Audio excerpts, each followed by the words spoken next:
Greetings, folks. Joseph Kerski here. I'm Education Manager at ESRI, Environmental Systems Research Institute, and I'm here with one of my all-time favorite educators, Marc Epstein. And Marc has been a champion for earth science, geographic information systems, innovative teaching and learning for many years. And I just had a few questions for him today as we are at the ESRI International User Conference. This is a gathering of 20,000 people that are all passionate about changing the world through geographic information systems, geotechnologies, remote sensing, GPS, web mapping, etc. So Marc, I was curious, how did you become focused on economically disadvantaged school sites? So Joseph, that actually began is my involvement with the California Community College Chancellor's Office, their economic workforce development program with their environmental training centers that their director, as GIS began to get into the community colleges and had somewhat of a role with the whole workforce development and some of the things with the schools. And as that was getting as far as career pathways with different schools, I seemed to get drawn or interest and inquiries and the most follow-up from those high schools in California that are funded from the California Partnership Academy program, which are primarily go to economically disadvantaged schools. And one of the advantages under the California Partnership Academy program is the control on how the funds are spent is really through the lead teachers in the academy, is not going through administrators and committees, so decisions are quickly made. So the funding for that kind of support was a very rapid turnaround in the reputation of what we were doing in Bring GIS, mainly with environmental academies, but it began to expand over the years. Well, it's been very impressive, sir, and I salute you once again. Could you describe your process in developing your strategies? I would say, as far as on the strategy, as far as instruction, it's really been a lot of trial and error. I sort of, from the time that I was in the classroom, got away from a lot of the theoretical stuff, because I find a lot of the stuff in theory and what you should do is been produced by people in cubby holes that don't recognize the reality of the classroom. So it's sort of trial and error, working directly with the students as much as possible, and a lot of stuff of trying to think like the students of what they're going to be responsive to.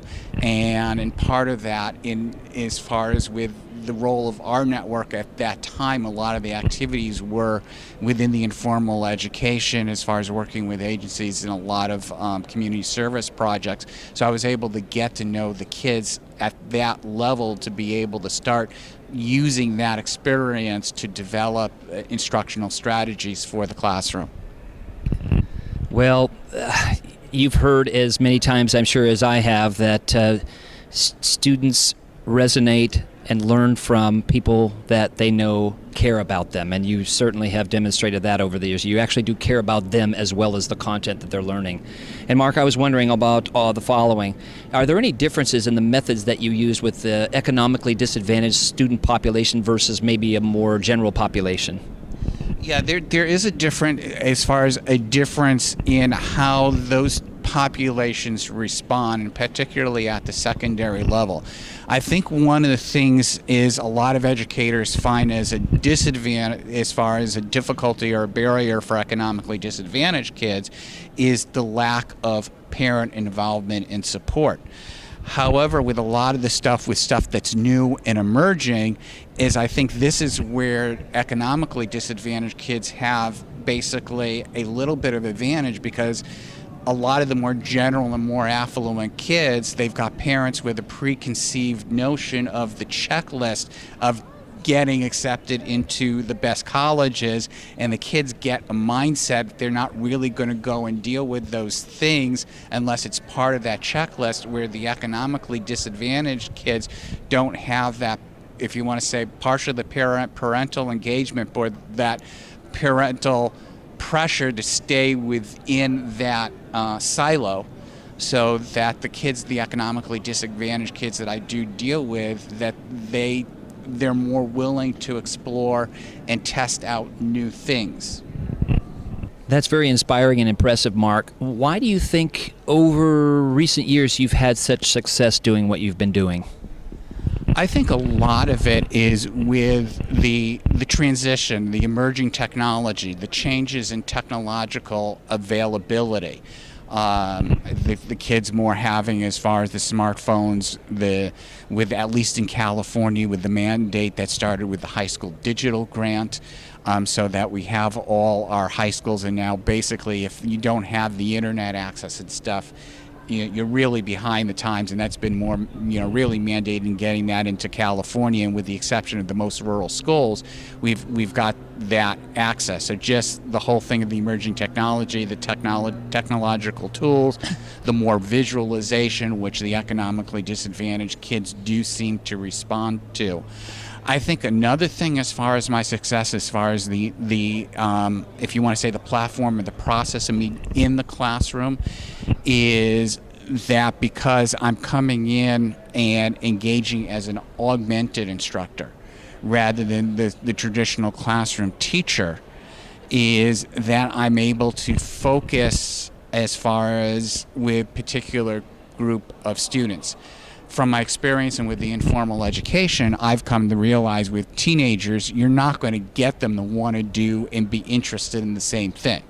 And unlike that classroom teacher that's responsible for the whole gambit, I've got that luxury and flexibility to concentrate on the students that have developed the greatest intrinsic interest and be able to take them to the next step of a greater depth, where the classroom teachers that I work with have those restrictions of time that they're not able to do that. So when I do have with the classroom teachers, the ones that I have those good partnerships with and flexibility to say, yeah, you can have those 4 or 5 and go with them. Turn them loose, and I'll give you a little bit of flexibility. I'll waive some assignments and give them substitute credit.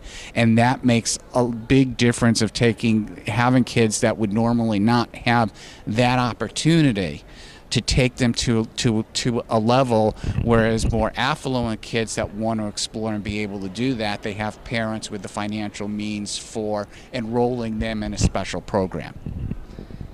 Well, it's again been great to work with you these years and to see the impact that you've made on not just individual classrooms and schools, but individual students as well. And it would be fascinating to do some sort of study to see where they end up in the workplace, in their future lives, based on the good input that you've and influence that you've had, Mark, over these years. So thanks for chatting with me here at the ESRI International User Conference, and I look forward to more years of collaboration with you.